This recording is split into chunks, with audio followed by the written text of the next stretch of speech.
Alright guys, welcome back to my channel. So today I have a new light and we'll see how good it looks while we're on camera. Hopefully it's not too bad. And today's video is going to be replacing a cord end on an extension cord. Guys, stand by.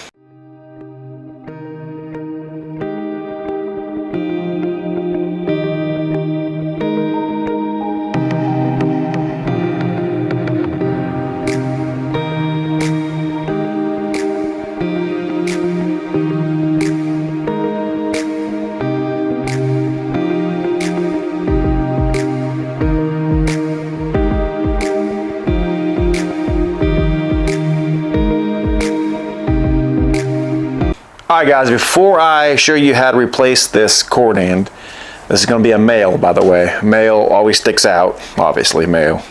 So anyway, I want to tell you a little story. So this cord right here was the first extension cord that I had ever purchased myself in my life, okay? I bought this back in probably 2000 or 1999, 2000 era, okay? And I've had it ever since, okay? I paid a little bit of money for it, but as you see, it's lasted that long. This used to be a 100-foot cord. This piece right here is probably about 27 feet. And I say 27 feet because I've measured it, so I know about how long it is. Now, this 100-foot cord was cut into about 6 different pieces.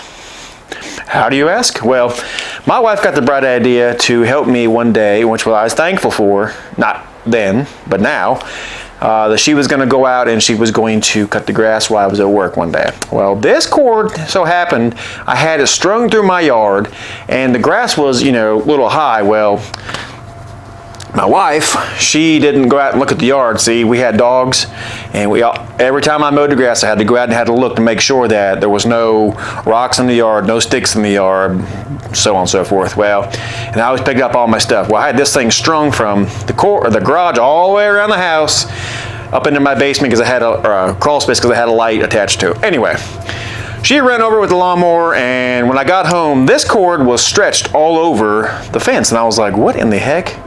We get a new cord? Oh, no, that's not a new cord. I was like, okay. And the lawnmower was sitting in the yard because the rest of the cord was wrapped around the blades. So anyway, I have about 4 of these cords now. So anyway, on to the process of making this. All right, so when you go to Lowe's or Home Depot or Ace Hardware, wherever you shop, and you get one of these cords, this is a very old one. I've had it for a long time. I've already replaced it. Went ahead and cut it off so I could show you how to do it. Pretty easy. All right, obviously you'll need to take it apart. Let's pretend it's in a bag. You take it out. There's no cord sticking out of there, so this is going to be a brand new one. So pretend. All right, you have to take it apart because it will be together. So there's some screws right there, as you see. You just unscrew them. Okay, so when you unscrew those 2 screws I showed you, you'll have this come off. All right, you don't want to lose these or the screws. This is the cord keeper. All right, you'll lay it to the side, and then right in the middle of the cord. See my breath? It's pretty cold out here. So right there's 3 more screws. Okay, you have to take those out. You can just back them out with a straight blade screwdriver until they stop turning with pressure.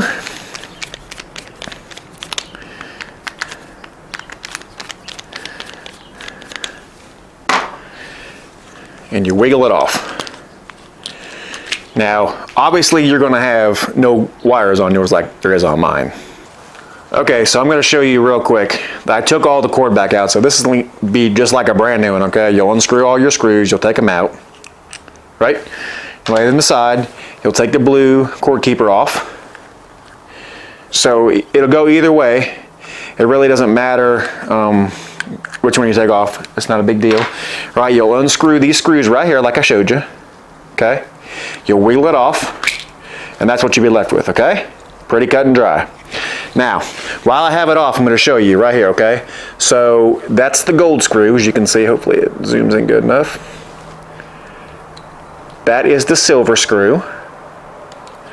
And that is the green screw. All right, now, gold is for hot. Remember that.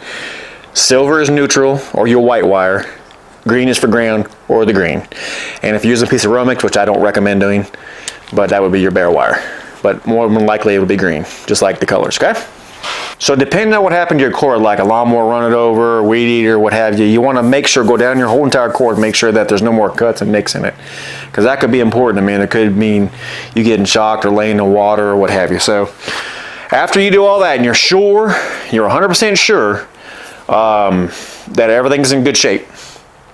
What you need to do next is you need to measure for how long your wire needs to be, okay? So what I personally do, and I've made a billion of these up over my lifetime, what I like to do is I like to take it and I like to put it right about, I don't know, see there's 3 lines on mine, but I like to go ahead and just put it like that, right? And then strip it out about that much. So you're looking about what, about an inch, inch and a half, right? So we'll go ahead and strip it out. Now obviously you want to wear gloves and not cut your fingers off.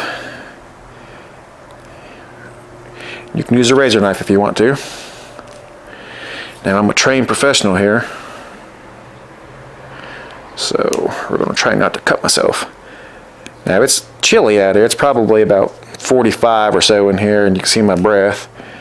But this is not my electrical knife, but I'm not at work either, so. All right, you just want to score just a little bit. See how I did that? I didn't cut into any of the wires, okay? And just kind of break it, and it'll come right off. All right, at this point, maybe what you should do first is put this on, because if not, you'll be fighting it. But you want to get that on. Just put it down there. That way it's on, okay? And then you want to cut all your.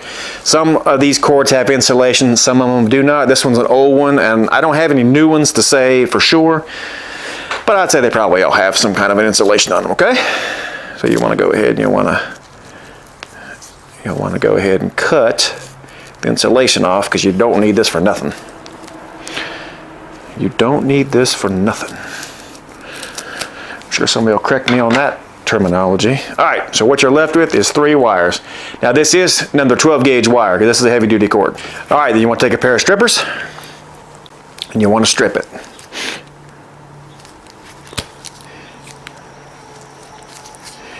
Like so. Now I know I could have paused and all that jazz, but some people like watching you strip. It's kind of weird. Okay, so anyway, after you do that, you'll want to go ahead and make sure you put, now I always, like I said in my other videos, I like to have a sequence the way I do things, okay? I always do ground, neutral, hot. There's no reason, it's just my personal opinion, preference rather. All right, so we'll do the ground first.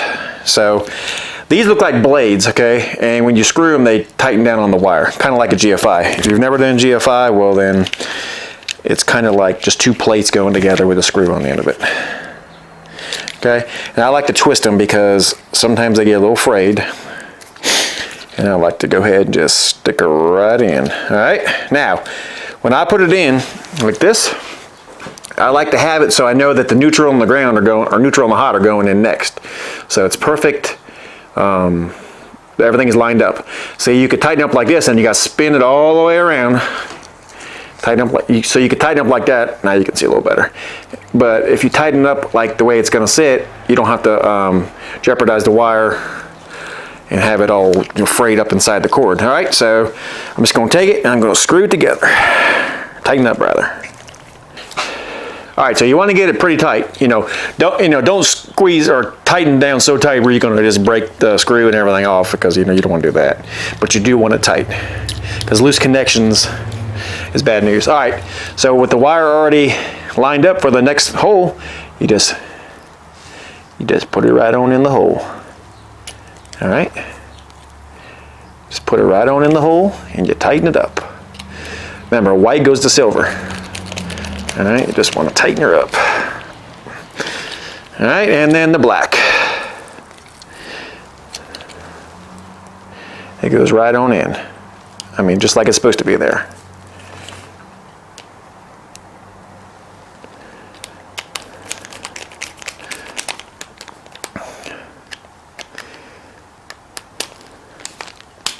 Okay, so on this cord, and most of the new ones, or plug rather, it has a raised edge on it, as you can see, okay? And nowhere else on the barrel is it raised. It's kind of round, obviously. And on the, where it goes inside there, there is a little spot right there, as you can see, where that raised edge will go right into there. So it lines itself up with there, okay? So all you have to do is just line them up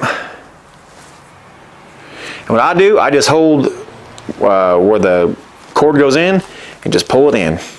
And then when it stops with resistance, you can push it in with your fingers the rest of the way, just like so.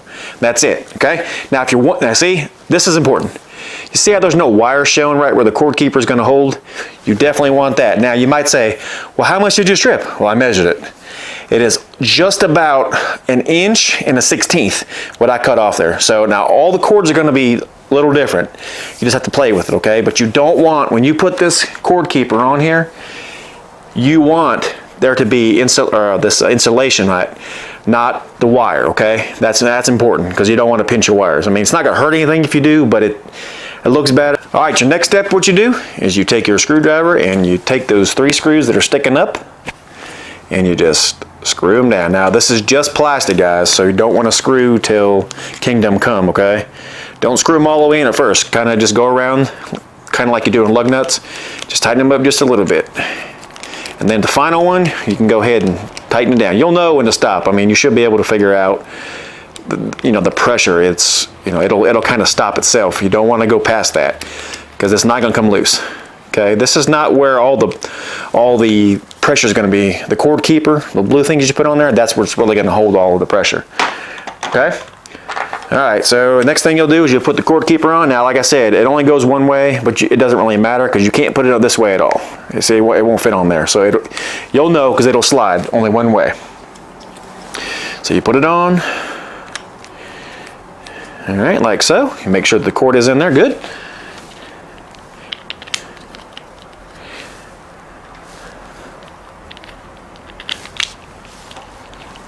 All right. This is a good time to use your square tip if you have one. I do, but I'm going to use flat because some people don't have square tips. All right, you want to keep it in the middle of your cord keeper. And this you want to sandwich all the way down, okay? I know I said it's only plastic, but same concept goes. It will only go so far and then it'll stop. And that's when you need to stop so you don't strip it out. And that is it. And that's what it looks like when it's all said and done, guys. Pretty tight. That's all there is to it. Cut and dry. So if you have a wife or a husband that doesn't cut grass and you have a cord strung out like for your yard ornaments, make sure you get them up or let them know that it's there. I mean, I bought an orange one hoping that, she would see it, but oh, she saw it all right after the fact. That's all there is to it. You have a brand new cord with ready to roll, plug in, and see you later. All right, guys, that'll conclude this video. I hope it helps. If you have any questions about it, just remember green on green, white on silver, and black on gold, guys. If you like what you see, like and subscribe. God bless, and we will see you on the next one, guys. Have a great day.